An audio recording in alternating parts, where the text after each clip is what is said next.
14 বছরের একজন ছেলে সে বিয়ে করছে, এখানে 27 বছরের একজন গ্যারেজ মালিকের বউরে সম্প্রতি বিয়ে করে তারা হচ্ছে গাবতলী থেকে ভাগাই নিয়ে আসছে টঙ্গী কলেজ গেট স্টেশন রোডে না? আচ্ছা, এখন কিভাবে তারা বিয়েটা করলো আমরা একটু কথা বলবো। ভালো আছেন আপু?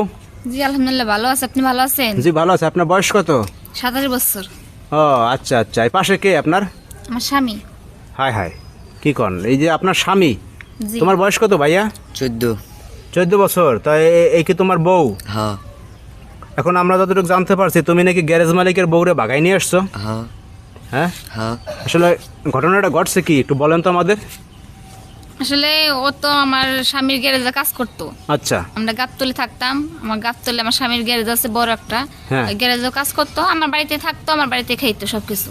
আচ্ছা আচ্ছা পরে এমনিতে দেখাশোনা করতাম বা ও আমার কাছে থাকতো, খাওয়া দাওয়া এখানে করতো। মানে এমনিতে কথাবার্তা বলতে বলতেই হঠাৎ করে ওর ভালো লাগে যায়। পরে ভালো লাগলে পরে ওরে নিয়ে চলে আসি। মানে ওরা নিয়ে চলে আসার পরে এই জায়গায় বিয়ে করেন? হ্যাঁ।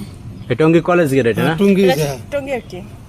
আচ্ছা আচ্ছা, এখন ঘটনা হয়েছে তোমার আত্মীয় স্বজন বাবা মা কেউ আছে? মা আছে, ভাই আছে একটা ছোট, বাপ নাই। আচ্ছা, এই জন্য আছে তুমি গ্যারেজে কাজ করছে। হ্যাঁ তো যাই হোক, কাজ করতে যাইয়ে তো তুমি একটা অকাজ করে ফেলাইছো। এখন এই তোমার আত্মীয় স্বজন আম্মা তারা কি বলতেছে? তারা মেনে নেয় না, পরে পালায় আছে। আচ্ছা আপু, এখন আপনার হাজবেন্ড যদি আপনাদের খুঁজে পায় তাহলে কি করবেন? যাবেন তার সাথে? না আমি যাব না। মানে যাবেন না কেন, সমস্যা কি? যাব না, তার আর ভালো লাগে না।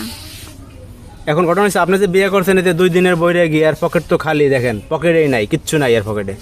তাইলে আপনি এর সাথে থেকে কি পাবেন? আপনি ভালোবাসা ভাই, অনেক ভালোবাসা পাবো, আদর ভালোবাসা, কেয়ারিং, অনেক কেয়ারিং করে আমার। মানে আপনার স্বামীকে আপনার সময় দিত না? না, সে আমার কোনো সময় দিত ওই না, গ্যারেজ সবসময় ম্যারেজ বাইরে নিয়ে থাকতো। গ্যারেজ ম্যারেজ নিয়ে ব্যস্ত থাকতো, বাইরে সময় দিত। হ্যাঁ, দেখা যায় রাত 1টা 2টা বাসায় যেত। রাতের 1টা 2টায় বাসায় আসতো, বা কিছু কিছু সময় দেখা যায় মাঝে মধ্যে বাসায় আসতো না, ঢাকায় চলে যেত। অনেক জায়গায় জায়গায় মানে কাজ করে, তো সে জায়গায় চলে যেত। মানে কাজ নিয়ে ব্যস্ত থাকতো। হ্যাঁ, এর কাজই সবার আগে। বউ আগে না, না এই জন্য আপনি আর যাবেন না তার সাথে। না। তো দর্শক ভাইয়েরা, আসলে কি বলবো, আপনারা যারা এরকম বাইরে বাইরে থাকেন, বউরে কেয়ার করেন না, বউরে সময় দেন না, ভিডিওটা তারা একটু বেশি করে দেখবেন বা শেয়ার দেবেন, কারণ আপনাদের কপালে এরকম ঘটনা ঘটতে পারে। তো যাই হোক দর্শক ভাইয়েরা, কোনো মন্তব্য থাকলে অবশ্যই আপনারা কমেন্টস করবেন ভিডিওতে। সবাই ভালো থাকবেন, আল্লাহ হাফেজ সবাইকে।